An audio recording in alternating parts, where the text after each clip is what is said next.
Ni gana tamskat na mina nask mun do team tig no kumagantig.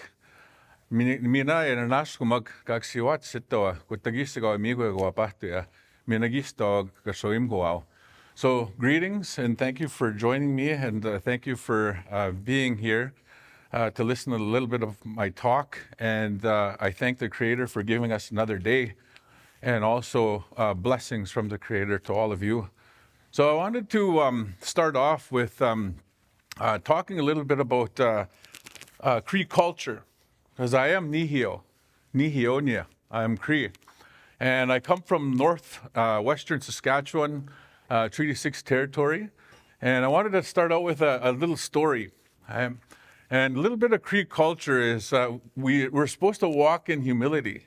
We're supposed to be humble in this earth walk, right? And I remember I have a 4-year-old. I'm a brand new dad, Sierra, right? And then we went to go start a little fire. I went to go show her this is what you need to make a fire, and then watch it, because it's going to burn you. You have to give me a little bit of wood, and we'll stack this fire, and we'll make a nice fire. So there's a lot of teachings to this, and a lot of respect that went into this. And then afterwards, that was done. And it was just, Sierra and I that were out there and nobody else, And I had an axe. And then she was right behind me. She was just starting to walk, She was trying to keep up. I had this axe. There was this big tree in front of me, right? And I have this axe and I want to be a super dad because I got this little one, I got to impress her. I don't know why, but us dads, we got to do that, right? So I see this big tree, got this axe. I'm like, Sierra, look at this.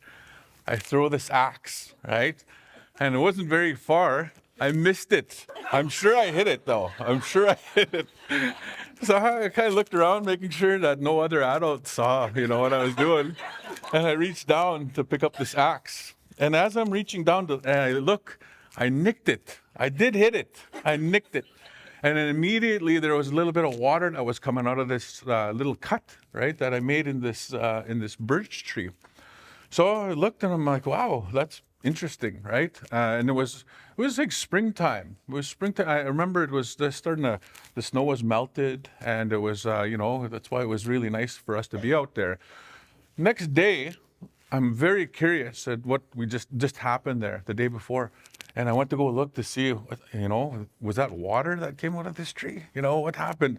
So sure enough, I went to go look, and yes, all the bark below was all wet. And then I went to my grandmother, Kugumawa, and she's the wisest person that I know, Kugum. I said to her, and I told her about what happened. And I was expecting like, oh my goodness, my grandson, you did something so special. Is this the first time this has happened? Maybe you have superpowers. Maybe you're going to be the medicine man or whatever, So, and then here, what she said was, wow, grandson, nusim. We used to drink this water at this time. We haven't done this for a long time. Could you get me some, right? I want to drink some of this, right? That's medicine. It's birch water. And then she went on. People used to boil it down and then they would make syrup, right?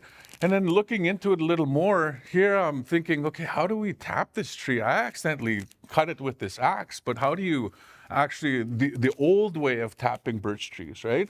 I needed to find out, so I would jump to another elder, another knowledge keeper, and say, hey, people used to tap these trees. Have you ever seen it? So this research of spending time with knowledge keepers and land users, our elders, we were privileging this space, and we needed this space. Otherwise, if I just nicked that or even missed it, probably everything that I'm talking about probably wouldn't exist, right? But they said, yes, we used to do it, and this is the way we did it. And then, in fact, I started finding out that people tapped these maple trees out east, and then they would have spiles. And then we did the same thing with this birch tree, and we started tapping it. And then we found out there's 2 different sugars. The maple tree has sucrose, and then here we have fructose that comes out of these birch trees. And then later on that fall, we were paddling, and we were also in ceremony during the summertime. And then it was this time where we were going to go call and we were going to go harvest the moose. And this is what I'm wearing right now, right? This is something that we take pride in. If we harvest something, we're trying to use the entire animal, right? Even the bones, the skin that we tan, and then all the solutions to make tanned leather, and then to waterproof this, all the different woods that are needed to make this soft. So if it gets wet, it doesn't get hard again like rawhide, right? To have it warm our bodies, right? So again, we're spending time with the hide tanners, the hunters, the fishermen, the medicine pickers, and we were just engaging with them. And it was amazing what we had found out, right? So now going back to this birch tree now, right? So all of a sudden, my uncle, and we're sitting there trying to figure out how do we teach this with the young ones, right? What do we do? And then he cut out a little piece of birch bark, rolled it up, right? And then he's calling, and we're hunting, right? And he calls this moose, and I'm just a young hunter. I'm behind, right? And then he's calling, and then all of a sudden something happens. That moose calls back, oh. And I'm like, oh my goodness, what the heck? Are we calling this moose to us? What's going on, right? So we're communicating back and forth. But again, it was that birch tree. It was making this tree to help us, feed our families, to give us tools, to give us clothing, right? So again, engaging with our uncles, engaging with our aunties, we went to Google and we were focusing in on young men, young boys, young men. And we call these young men kâniyâsihk. I'm an kâniyâsihk. I'm part of that community of kâniyâsihk. What we do is we'll serve. What we'll do is we'll go harvest the ducks. We'll go harvest the medicines, the berries that are needed for these ceremonies in the summertime so we could sing these songs using these beautiful rattles. And then in those songs, there's beautiful words. In English, we call it lyrics. But in our languages, there's stories of events that happened somewhere, maybe just north of here, maybe in this. And here's a cool thing about this. Kâniyâsihk, right? Saskatchewan. Kâniyâsihk is the North Saskatchewan River. And sorry to correct this a little bit, but the South Saskatchewan River, we call it, and the original name is Kâniyâsihk. Kâniyâsihk is the Elk River. So now here's the hunters. If you follow the Saskatchewan River right here, upstream, you're going to come still to this day to thousands and thousands of elk, specifically elk. And then up in northern Saskatchewan, we have Waskisu. But the proper way is Wawaskisu, right? So again, it's a different way of thinking when you're using the language. And then when we compared the languages and we're trying to database the different ways of saying, and then we have technologies just like these watches that are buzzing and our phones that are buzzing, right? We have in our languages the capability of translating those words, but we need to spend time with our knowledge keepers, our elders, right? So winter came, right? And I took this one program called CERTI, the Certificate of Ecological Education, through the Extension Division here. And it was right in conjunction with a BA and a BEd that I did here as well. And it opened my eyes to the beauty of Saskatchewan. We rode horses down in the grasslands. And I think we actually went to the US border and then we came back. We paddled this river, this beautiful river called Mamahtausipi, the Churchill River.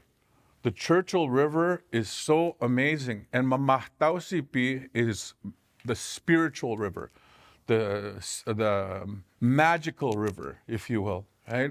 And as you paddle, it is magical because in that river system, there's stories of little people. And we have little people all over the world, right? If you go to Iceland, you talk about little people, they're like, what, little people? In the Fighting Irish, right? That's a little people. We have little people here as well. And then along that river as well, we have mermaids, mermen, mer beings, half beings that are all along, that are so magical. And they mark out these spiritual places all along the river. So this here, we created a safe place called Kaniastic. Remember, I was focusing on the boys. That lasted 2 years, by the way. The little girls tapped us on the shoulder and they're like, hey, we want to learn how to hunt. We want to learn how to fish. We want to learn how to cut that fish. We want to learn how to pick those berries too. So I had to go again to the wisest one that I know, Gugum, right? Gugum. These little girls tapped us on the shoulder. They want to learn what the boys are what we're teaching them. And then I remember her, because Gugum was standing like this, and she turned and she goes, ni kâniyâsihk, she says, eh? So she started rolling out the activities of that area. So where the camp is right now, it's traditionally known as Kaniastic. Very first time I heard it was when she named it. So what does that mean, Kaniastic? It's a little point in the lake. That place right there, right? So this is called Kaniastic, where we're standing. So the rollout of this curriculum that we developed, we registered as a nonprofit in 2015 through my doctoral research. And we invite different researchers, indigenous researchers, non-indigenous researchers to come join us in the celebration of creating a safe place where elders, at one time in Canada, a lot of these different songs were very sacred, very, very quiet. They held on to them and they didn't want to show. They would sing at night. They would do the ceremonies at night. And then little by little, we started opening up and creating safe places where they started saying, okay, here's a song, and here's a little bit of medicine that you might need, and here's some history, here's some more vocabulary for you, right? So they were creating they were keeping it sacred, but not secret, right? So this, the Kaniastic Miguapa, is our first, and I think it's the only one, year-round land-based program that's a Cree Immersion program. And all of this, the beauty of Saskatchewan, the beauty of coast to coast to coast to coast. We have stories, we have sacred sites, and we invite anybody and all of you to come join us in that little part of the boreal forest up there. We're just south of Canadian Shield and then just north of the plains. So, you guys have a good day. Hi.